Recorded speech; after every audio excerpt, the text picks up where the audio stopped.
So good afternoon, everyone. I think that was a little bit of an echo there. Hopefully you won't hear that.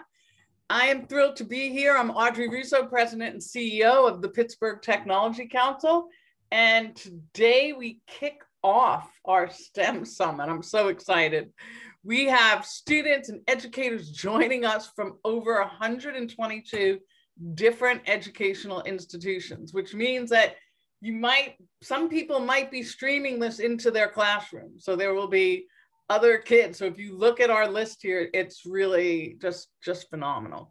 So I want to thank, first of all, I want to thank everyone, to each and every educator, administrator, and school staff for what you have gone through and endured, even under the best of times, no less under COVID, and just continuing to face just the head-on and rise above all these changes and challenges that have been brought on in 2021.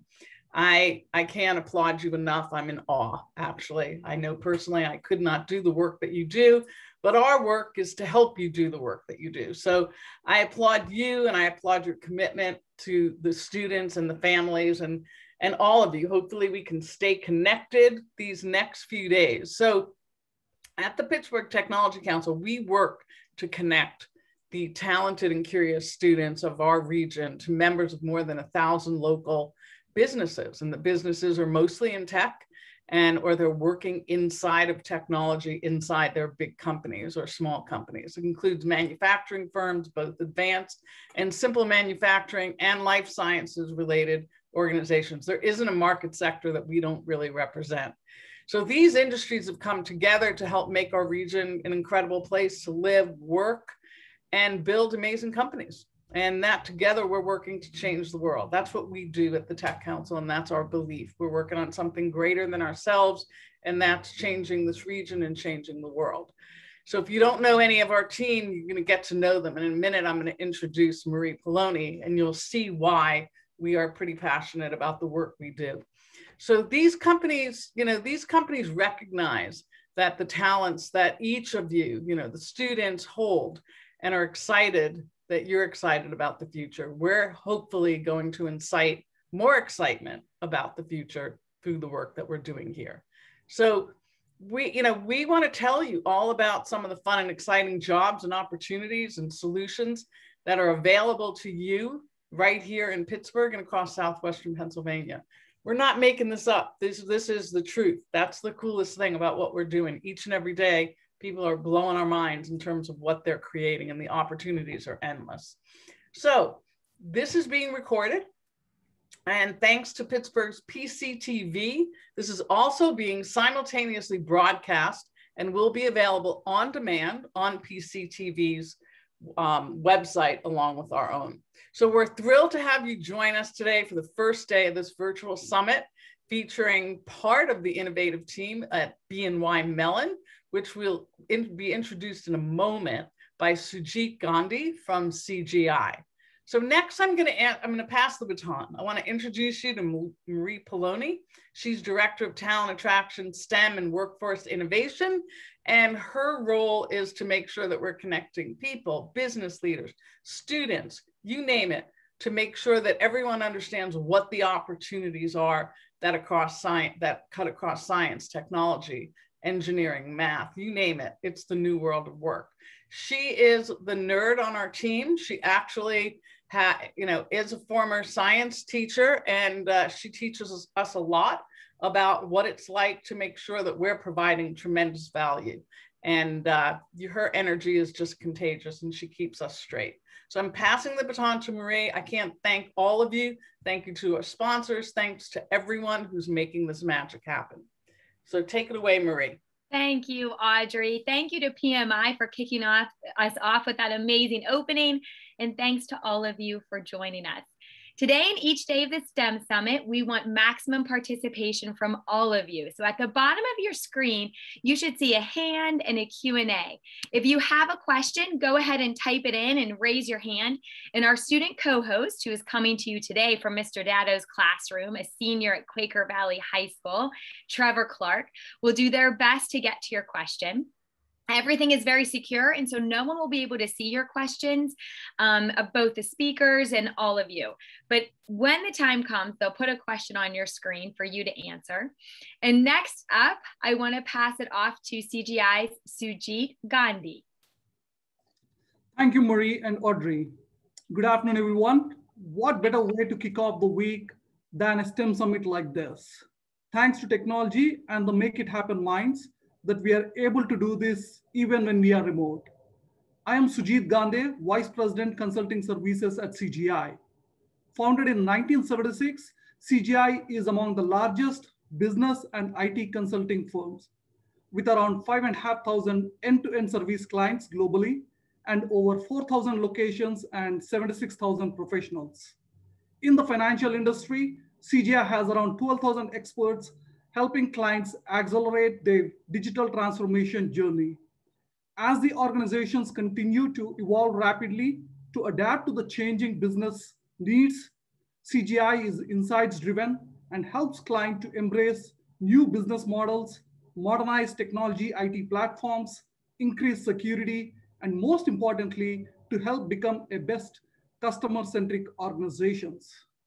Today, I'm happy to welcome the team from BNY Mellon. Joining us today are Amanda McMullen and David Jones. Amanda is the principal contributor who works with the Regulatory and Resiliency Operation teams. She is focused on relationship management activities to ensure that both technology and operations meet their annual business continuity deliverables. Outside of the day-to-day job, Amanda is an active member and leader in the Pittsburgh chapter of BNY's Women in Technology Committee. David Jones is the Senior Group Manager of Data Science, who works with the architecture and data organization. He manages technology professionals in support of machine learning initiatives across the enterprise, creating insights and building prediction models. David has more than 37 years of experience applying technology solutions in the financial industry. Over to you, Amanda and David. Thanks, Ajit. I appreciate it. So thank you guys for the opportunity to speak with you all today and give you kind of an introduction to Mellon. If you may be wondering why BNY Mellon isn't a bank that you've seen in commercials like PNC or First National, BNY Mellon is actually what they call a bank of banks. So currently we are one of the world's largest custodian bank and asset servicing companies with offices all around the globe. So it's also one of the oldest banking corporations in the US, being established in 1784 by a group that includes Alexander Hamilton. The history has allowed us to grow a large amount of relationships with most of the top banks in the world. Our continued work in innovative solutions to client needs and our commitment to governance and risk management has kept our client base strong throughout the years, with the ability to service our clients in a consistent and a resilient manner, no matter what the economic environment. It's also important to BNY Mellon to be involved with the communities that we're in. So as a part of this, we partner with several local colleges within Pittsburgh and universities on several programs and provide mentorships in those as well. So that's a little bit about BNY Mellon. Now that we've kind of had a quick introduction in the company, I think we have some questions that we'd like to just kind of quiz you and see what you know already about possibly machine learning. Yeah, so this is your time, Trevor. I'd like to introduce Trevor Clark, our senior from QV, and he has a question for all of you at home. Go ahead and take it away, Trevor. All right, our first question is, what is machine learning? Your options are when two computers communicate with each other and learn one another's likes and dislikes. When a computer records information on the user, learning their personality, Or 3, computer programs that teach themselves to grow and change when exposed to new data.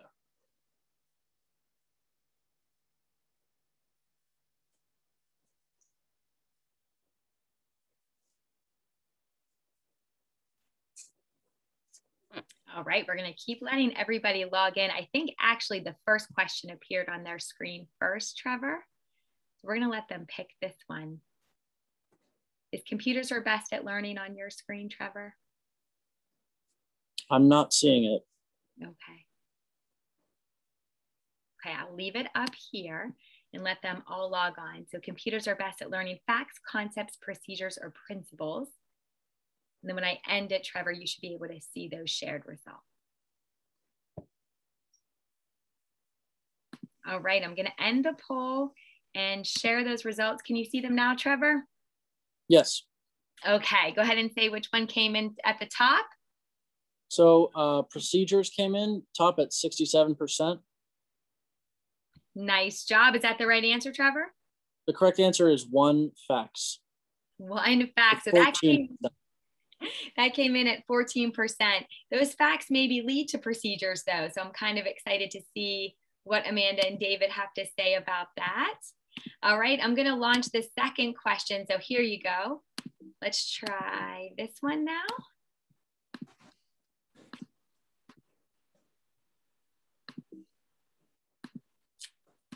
For some reason, it's not letting me relaunch that one. Maybe the poll was already closed. I think that one accidentally got closed earlier. So Trevor, we're going to turn it back over to Amanda and David. Let them continue the show and you and I will monitor chat.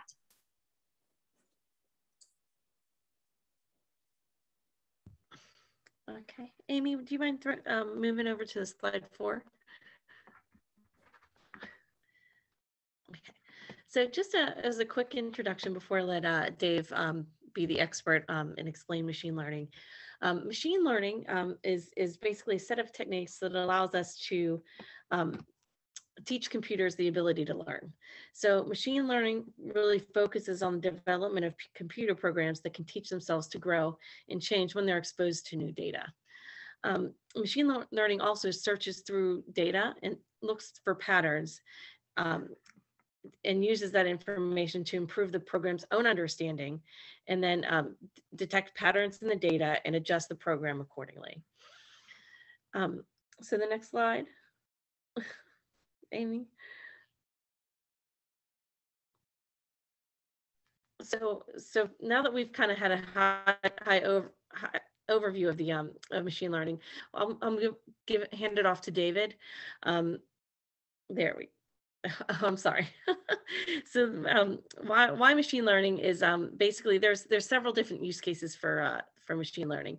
You can detect potential fraud, categorize service tickets. So if somebody had a trouble on their computer and they wanted to report it to a service team, they can actually categorize that manually, and also identify any potential customers that people have.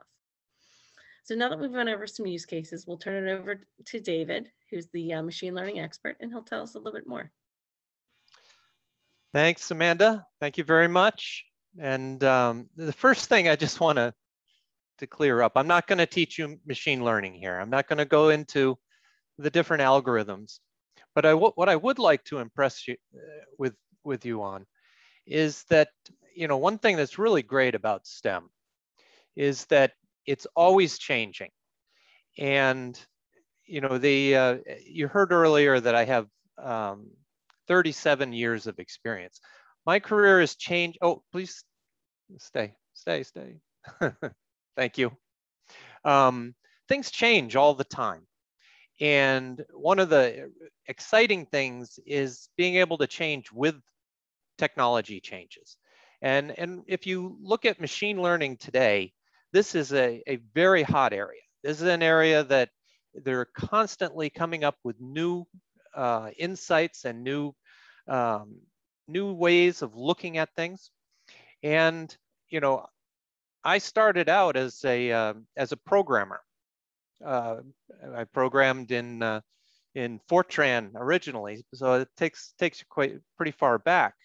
But I think if I look at my career, I've probably written logic and algorithms in at least 10 different languages. So people should understand that change is normal, expect it, and enjoy it. And enjoy the fact that technology changes so fast. You know, if you look at machine learning, you know, we wanted to talk a little bit about what is machine learning. Well, these are situations where we're able to take math and we're able to apply it to real situations in life, right? So, for instance, if we look at like a linear regression, now it sounds complicated, but it's really not. It's just saying I look at the patterns of activity that have happened earlier, and where does that say I'm going? Where does that, you know, is the market going to go up? Is the market going to go down? And one of the interesting things is as we find new problem areas, we come up with new approaches to understanding those problem areas. And we have, so as you can see, like logistic regression is something that's has been used for the past 40 years, actually. But thanks to changes in technology, we've actually been able to apply it to larger and larger sets of data and numbers of observations. Logistic regression, a good example of what that might be is if I know certain characteristics about you, I'm gonna be able to guess what you're gonna do next. That's the best way of thinking about logistic regression. Let's just step forward. Next slide.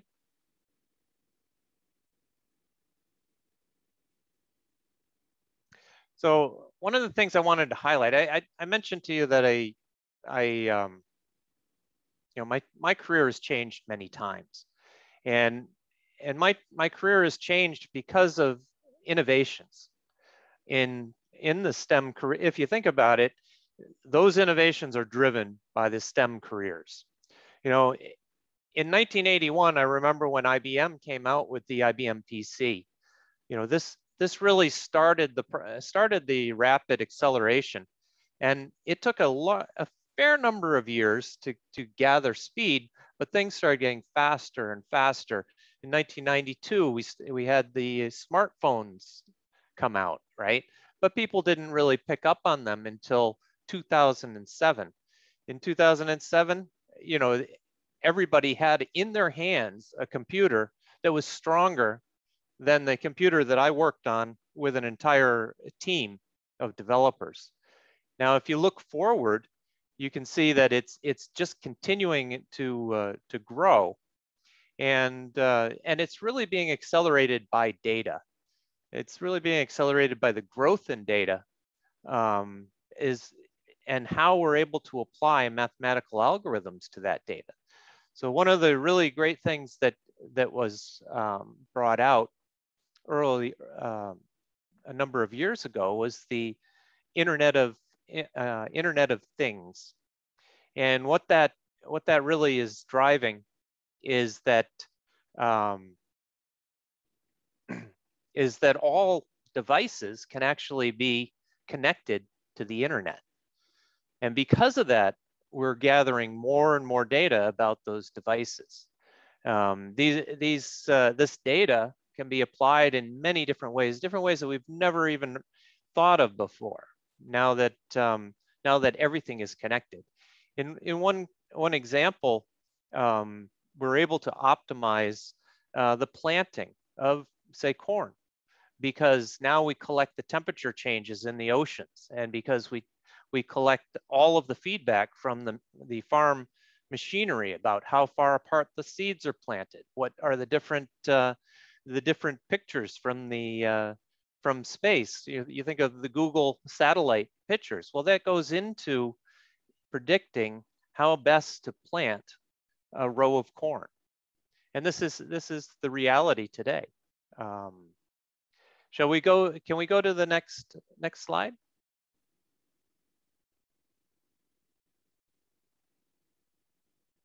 Okay, just in summary, I'd like to say that that data and technology really drives machine learning. And you know, if I look back at my career, it's really been the change in data and technology that has enabled everything that's been occurring. Machine learning is really the fun part, that now that we have the technology, now that we have the compute and storage capabilities, that we are able to apply machine learning and get the insights from that. Who's going to win the next election? Which direction is the hurricane going to go? These are all things that as we continually add more and more data into the mix, our precision and our accuracy in predicting continues to get more and more accurate. It's really an exciting time to be in the data science world. And as we continue to evolve, we're getting more and more into artificial intelligence and actually determining the cause of things that have happened or are happening in the future. So with that, I'd like to pass it back. And I hope you have some good questions for me.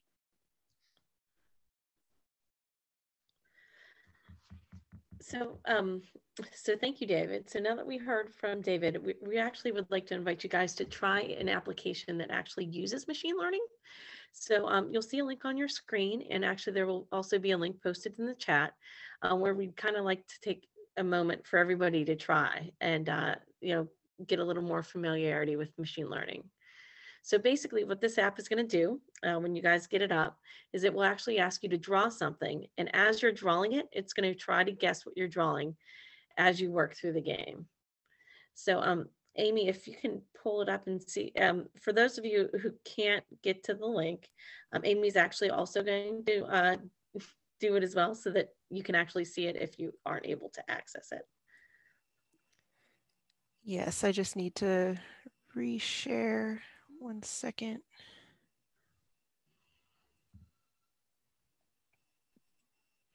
And while she's sharing that, you can see the link is right over there in chat. It is a really cool link if you're not familiar with it. And then in Q&A, you can post any questions that you're going to have for them at the end. Yep, there it is on your screen. Now, I will say before we start, don't judge me for my terrible drawing skills. All right, so we'll get started. So it's asking me to draw a diamond in under 20 seconds. I see line, or knee. I see elbow. Oh, I know, it's diamond. So now we're going to try a campfire a little harder.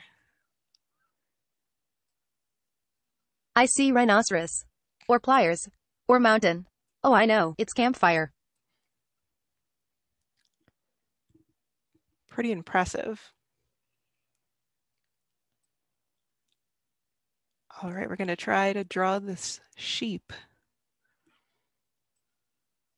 I see ear, or circle. I see cloud. Oh, I know, it's sheep.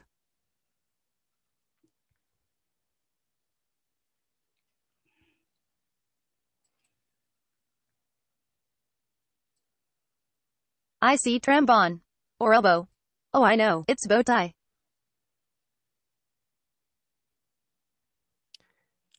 All right, a backpack. Let's try. I see line, or ocean, or street light, or bread. I see cup, or square, or door. Oh, I know, it's backpack.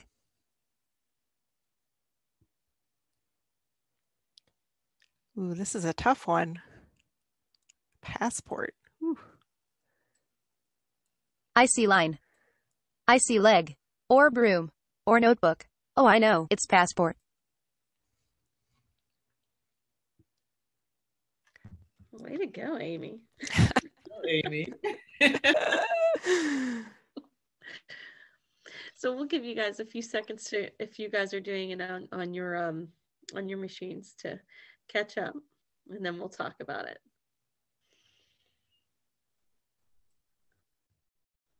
Where are they able to get the link from? The link is in the chat.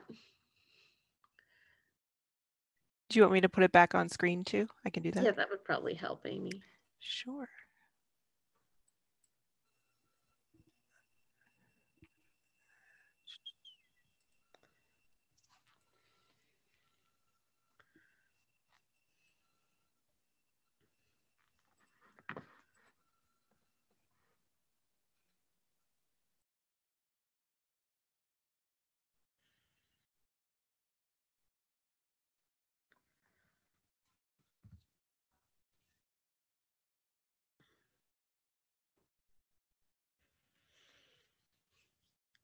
All right, so we'll go ahead and move on.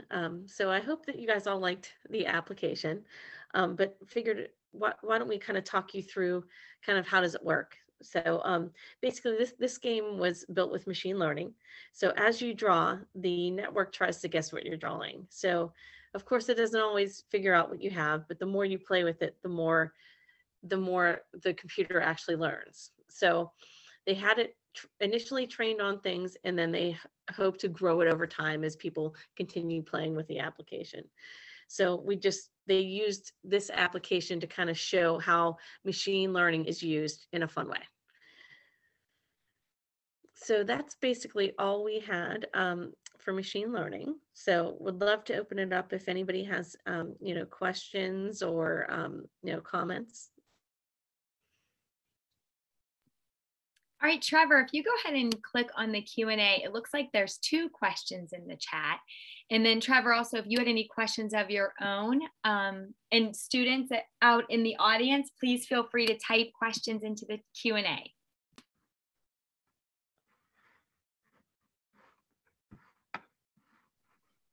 Okay, so our first question is from Mario, and he asks, what is the difference between programming / coding, like Python, and machine learning? I'm going to assume that one's for me. You bet. Machine learning are specific algorithms that are, and Python is one of the top languages for machine learning. Python, R, Snowball. There's a number of different languages that have algorithms and libraries that would classify as machine learning. Now, in addition to that, the programming side of that, all machine learning requires getting the data prepped to be able to run it into the machine learning algorithm. So you actually have to write programs to do machine learning. Hope that answers it.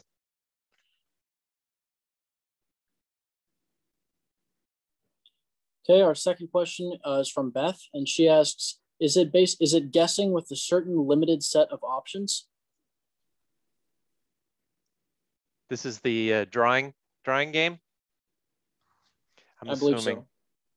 Yeah, so it's gathering, what it's doing is it's picking up every motion that people are doing when they're drawing, and it's comparing to other people who have drawn the same drawing before, and it's just going through a binary tree, or it could be a more complicated tree, to identify what the actual drawing is.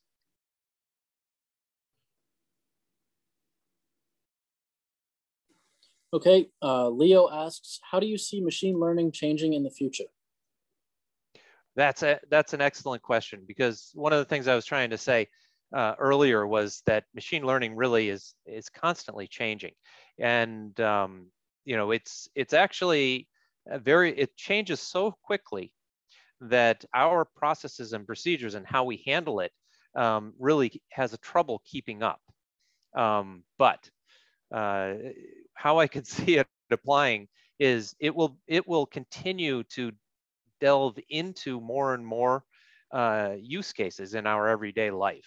And I think what you'll see is that over time, as the data for the machine learning to operate on becomes more and more available, you'll see it in more and more things. And if you were to ask a data scientist that same question, what is the next thing that you think machine learning will be getting into? And probably the hottest topic is causal analysis, understanding why something occurred, not that it will occur. Today we're very capable at predicting or giving it, within a margin of error, where we think something is going to go. But tomorrow, what we'll be able to do is say, and this is why we think it's going to go there. And what'll happen if things change from the point that we take this measurement until that event occurs. So in other words, if I'm going to predict an election between candidate A and candidate B, I'm going to be predicting it at some time earlier in the calendar, right? But what happens from the time of my prediction until the actual election? That could change things in that prediction. And what if I could tell you at the time of running my prediction what you should do to be able to make it so that candidate A wins versus candidate B? That is, and that's really getting into reasoning and artificial intelligence.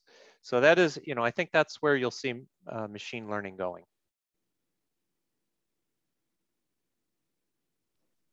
Okay, our next question is from Mario again. It says, does Quick Draw use data collected from everyone that uses it to guess so quickly what the drawing is? I wish I knew a lot about the Quick Draw application. I've only seen it a couple of times. But what's clear to me is that out of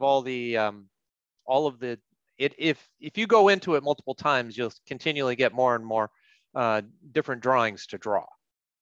And what it's doing is it's taking everybody's swipe of the mouse, and it's putting them into a tree type of a decision tree type of structure.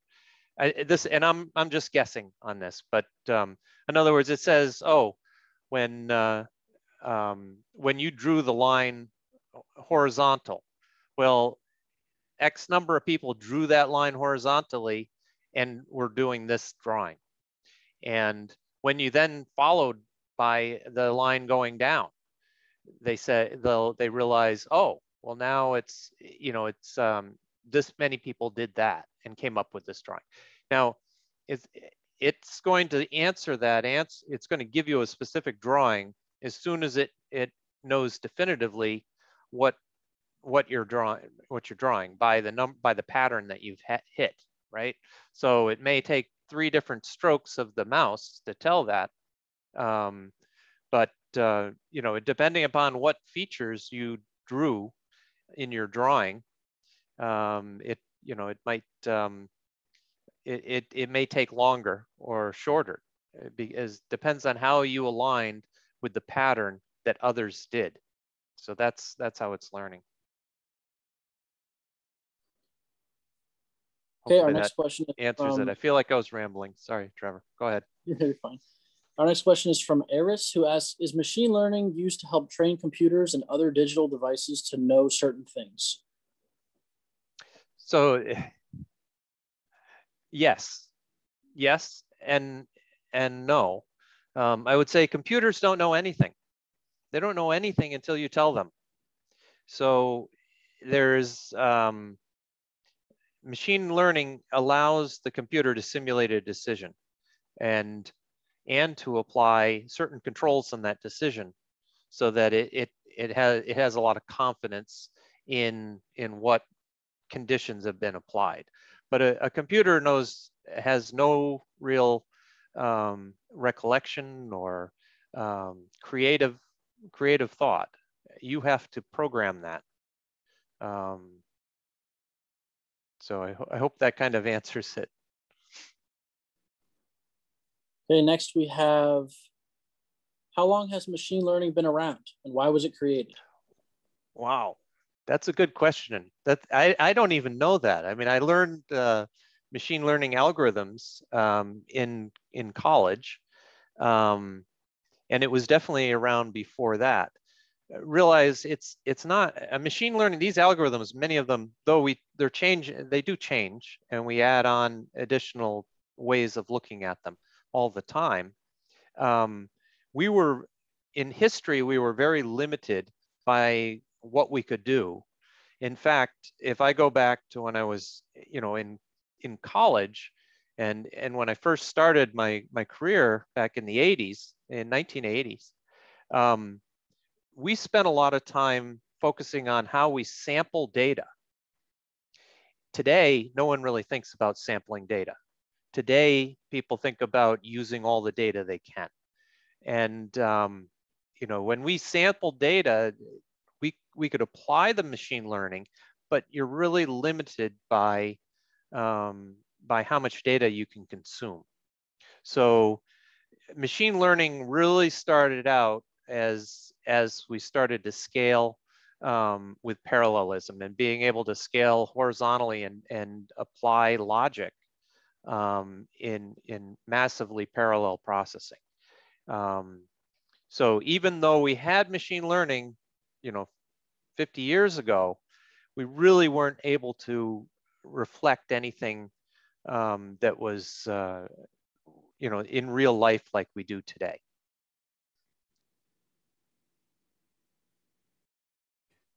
Okay, our next question is machine learning similar to AI technology? It is. It's the same. I'd argue it's the same. Some people will come up with some delineations, but it's the same.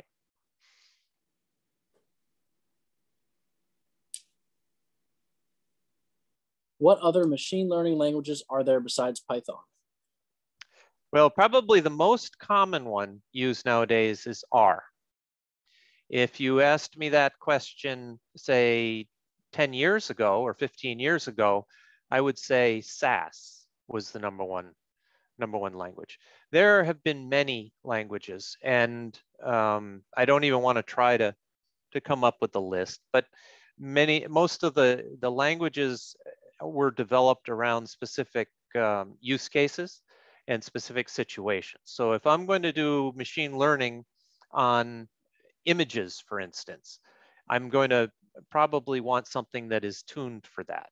Or if I'm going to do, for instance, like what you see with, you go in your online shopping, right? Amazon comes up and tells you immediately what you should be ordering.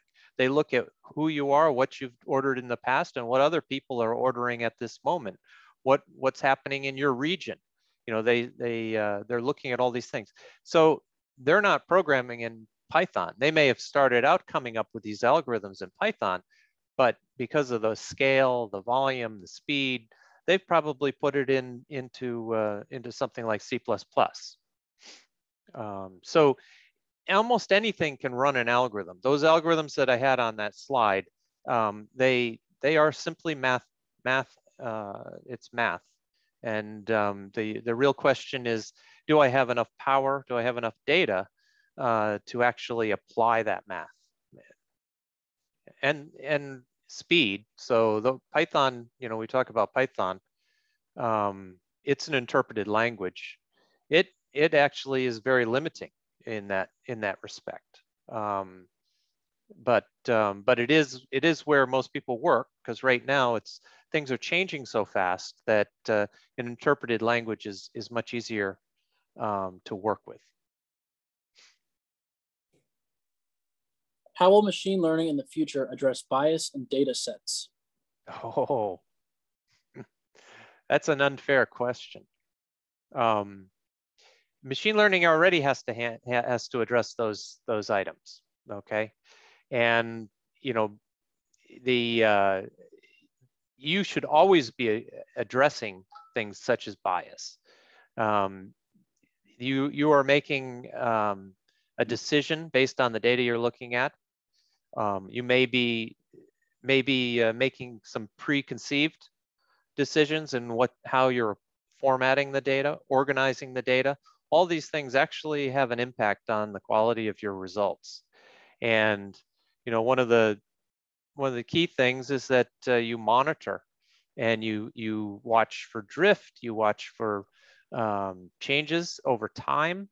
There are things, for instance, like COVID. I'm sure that caused us a lot of inaccuracies and because we didn't take into account that it was occurring, or even how it may impact the way we look at the data.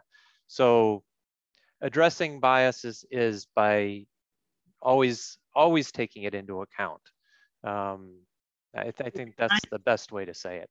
Can I add to that one? So on the biases, just because it's a little more closer to the way we do things. So currently, machine learning do have a limitation with biases. And I know it's being addressed with diversity and inclusion in making sure that we have a diverse group of programmers, because like David said before, the machine is learning based on what people put into it. And if you're only thinking a certain way, then you're training the computer to be that way. For instance, you go into the bathrooms right now and they have the sink that is actually like based on your hand going under the water turns on. However, there are some bathrooms that if you are a little darker in skin tone, the water doesn't come on. So we see that there are biases in how the programming is, so that the machine isn't trained to actually look at that. So everything is learning, and the concept is that if you have diverse programmers working with the program, that a machine will learn diversity where the biases wouldn't be inaccurate. So one of the ways to combat that is to have a diverse group of programmers in a machine learning environment and building it to that. Could I just add, a bias, it occurs everywhere, and it's something that every machine learning application needs to take into account. Right. You should go back at things and measure across different dimensions to see how things may be impacted. I hadn't really thought about racial bias, but that's a very obvious area that impacts us, outside of machine learning as well, right? And since machine is based on people's biases, it is actually programmed based on people. So they've been a couple studies, even with how you narrow people down for interviews, when you're looking at what school people go to determine whether those are good candidates or not. There are biases that's built into that. So there's a lot of things that are being worked on. It is something that's growing more so than before. So all of those are changes that will be, you'll look at it in the future and it should be, hopefully be perfected, but it is a growing thing just like we are growing.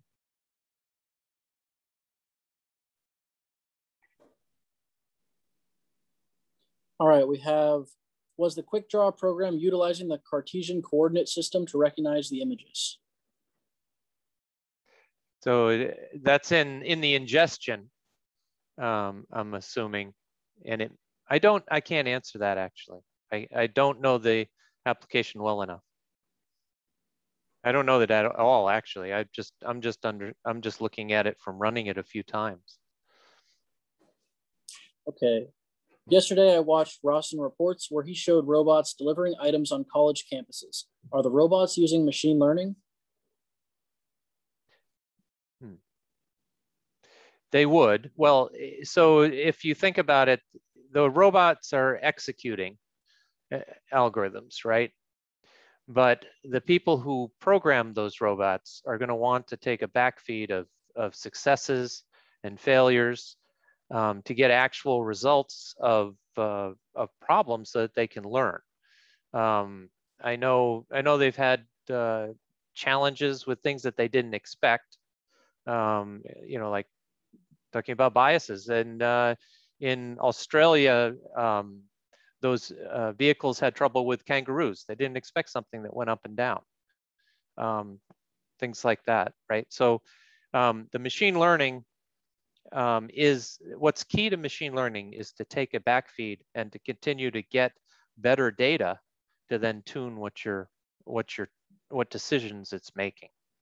And all machine learning, there's nothing in a machine learning that's absolute. We'd like to think that we can be 100% right, but that's just not it's just not the way it works. We generally look at precision and recall, which just means how accurate I am at identifying something. And did I identify all of those cases that I was trying to identify? So that you have a percentage of being right, chance of being right. And machine learning, the key to machine learning is the backfeed. And yes, those vehicles would always be looking to get better and better. Okay. Do you think that machine learning can predict what will happen post-COVID in areas like stock market, real estate, education, jobs, etc.? Do I? Yeah. Okay, so you're asking somebody who is working in machine learning, so they're obviously going to be positive for that, right?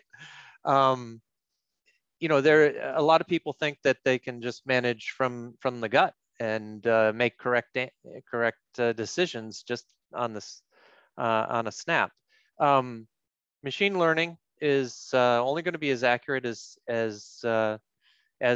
the data scientist has interpreted the features or variables in their data.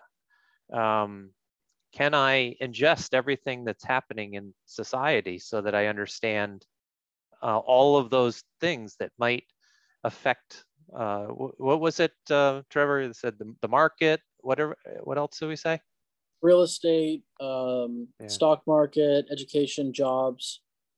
So something that's really important with machine learning that I do think that they will be predicting these things, and we'll get better and better at it. But something that's really important with to understand about machine learning does not have everything to make a decision. It only has a subset of what is out there. Now, what we try to do is identify those key features, those key elements that dictate making that decision, right? If I'm baking a cake, right? I need to know, do I have the flour? Do I have the salt? Do I have the baking powder? But what if I didn't take a measure on when on setting the timer to take it out? And now, is that cake going to come out, you know, good? I don't know. I didn't even know that there was a timer, right? And that's the way the economy is, right? There are so many things that could impact things in the economy. Can data science, can machine learning take into account all of those things? And the answer is they can't. So what we like to do is to take those most significant items that can explain where we think it's going. And that is what most models really are. And in fact, a lot of data scientists like to make it as simple as possible to explain how the prediction is working. And in the simplicity is the beauty of the prediction. Okay, Leslie asks, are hackers looking to hack machine learning products? Absolutely. Absolutely. Hackers are trying to take any advantage they can. And we're trying to take any advantage we can to stop them. You know, that's just the way of the beast. They're getting better and we're getting better all the time. So some of the work that I do is involved in stopping people from hacking, from impacting our systems inappropriately, from guarding our systems from inappropriate access. How do I identify where, you know, who is a bad risk, right? Some of those things we look at is, you know, how many accounts does one location access? Well, if you have a lot of accounts, I know that maybe you're not a customer of ours. A customer would only have a few accounts. You know, that's the way I would identify those things. So all the time, the hackers are getting better, but we're also getting better. That's the best way to look at it. All right. Is the first language of computing BASIC using flowcharts and if-then statements? Could you read that again, Trevor? Sure. Is the first language of computing BASIC, in all caps, using flowcharts and if/then statements?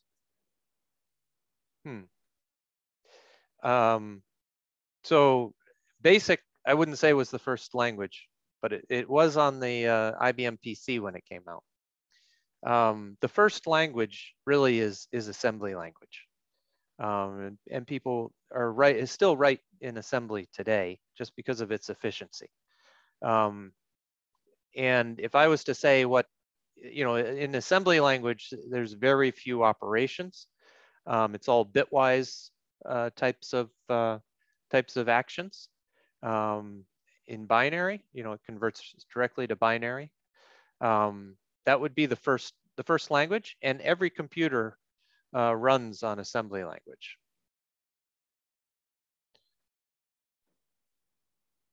Can cybersecurity be used to help protect machine learning products? We sure think so. That's, cybersecurity is a growing area, and it's really an interesting area, because, like we mentioned about the fraudsters, they're constantly coming up with new approaches. Well, cyber security is constantly coming up with new ways of identifying them and getting in the way. So it's a very exciting area, and yes, absolutely, especially at BNY. We're good. Trevor, and then I think we have one final question, which is such an awesome question to end with. So thank you, Ashley. Trevor, I'm going to let you ask that question, and then I just want to talk to everyone about what we have the rest of the week as well. All right, so our last question is, what are your tips on setting yourself up for a career in machine learning? What kind of majors and what industries are growing? Okay, that's a great question. So if you think about my last slide, there's technology, there's data, and there's machine learning, okay? Under all of that is math. Math is probably the most important, and I don't care what STEM career you're going into, math is important across them all. There are definitely excellent programs in data science. Data science requires that you program. So programming is also a great entry point to data science. I would also say, as far as industries, obviously research in all different dimensions is a great place for data science. And then if you look at all actually data science is being applied everywhere. So I would not say that a specific company would be better than any other. I would say that what you're applying the math to should be very interesting to you, and just realize that through your career, you can change. And because technology changes so fast, it keeps this area very exciting to work in.